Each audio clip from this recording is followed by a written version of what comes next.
Hello world, அனைவருக்கும் வணக்கம். இன்றைக்கி February 16 திங்கட்கிழமை. நாளைக்கு பட்ஜெட் தாக்கலாக போகுது.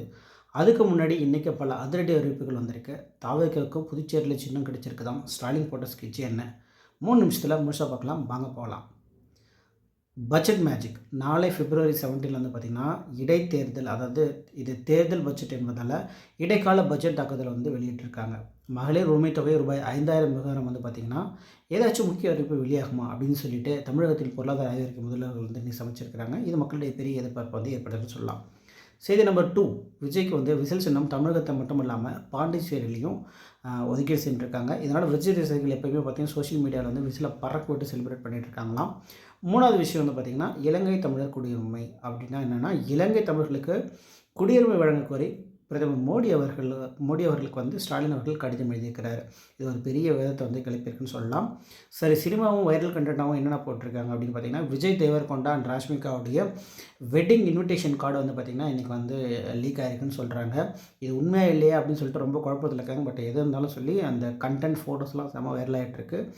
அடுத்தது வந்து பார்த்திங்கன்னா, நயனா நாகேந்திரன் அவர்கள் வந்து பார்த்திங்கன்னா பாஜக லீடர். அவர் வந்து நடிகை த்ரிஷா பற்றி அவதூறாக சொல்கிறதுக்கு வந்து பெரிய கண்டனங்கள் வந்து வகுத்துட்ருக்கு. அந்த இப்படி வெளுத்துட்டு இருந்த காரணத்தெல்லாம் பார்த்தீங்கன்னா, அவர் வந்து ஒரு மன்னிப்பு கேட்டு வருத்தம் தெரிவிச்சிருக்கதா வந்து தகவல்கள் வெளியாக இருக்குது. ஆனால் கண்டனங்கள் குறையவில்லை அப்படின்னு சொல்லி போட்டிருக்காங்க. நாளைக்கு ஸ்டூடெண்ட்ஸ்க்கான அப்டேட் வந்து பார்த்திங்கன்னா, நாளை 10 மற்றும் 12ஆம் வகுப்புக்கு வந்து சிபிஎஸ்சி எக்ஸாம் வந்து ஆரம்பிக்கிறாங்க. அதனால் ஸ்டூடெண்ட்ஸ் எல்லாம் ரெடியாக படித்து நல்ல மார்க் வாங்கிறதுக்கு வாழ்த்துக்கள்.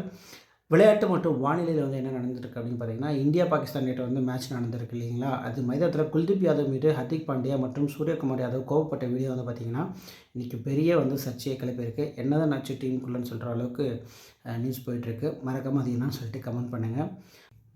நாளை சூரிய கிரகணம் நிகழப்போகுது. அதனால் வந்து பார்த்திங்கன்னா 12 ராசிக்காரர்களும் என்ன பண்ணணும் மக்கள் வந்து கூகுளில் தேடிட்டு இருக்காங்க. மதுரை மற்றும் தென் மாவட்டங்களில் இன்றைக்கி லேசான மழைக்கு வாய்ப்பு இருக்கட்டும்னாவும் வானிலை மையம் வந்து சொல்லியிருக்காங்க. இன்றைக்கி டாப் செய்திகள் இவ்வளோ தான். நாளைக்கு பட்ஜெட்டில் என்னென்ன நடப்போகுது நீங்கள் நினைக்கிறீங்க? கமெண்ட்டில் சொல்லுங்கள். வீடியோ பிடிச்சிருந்தால் லைக் பண்ணுங்கள், ஷேர் பண்ணுங்கள், மறக்காமல் மக்களுக்கு ஃபார்வர்ட் பண்ணுங்கள். நாளைக்கு சந்திக்கலாம். இவ்வளோ தாங்க கண்டென்ட். நாளைக்கு நியூஸில் பார்க்கலாம். தேங்க்யூ.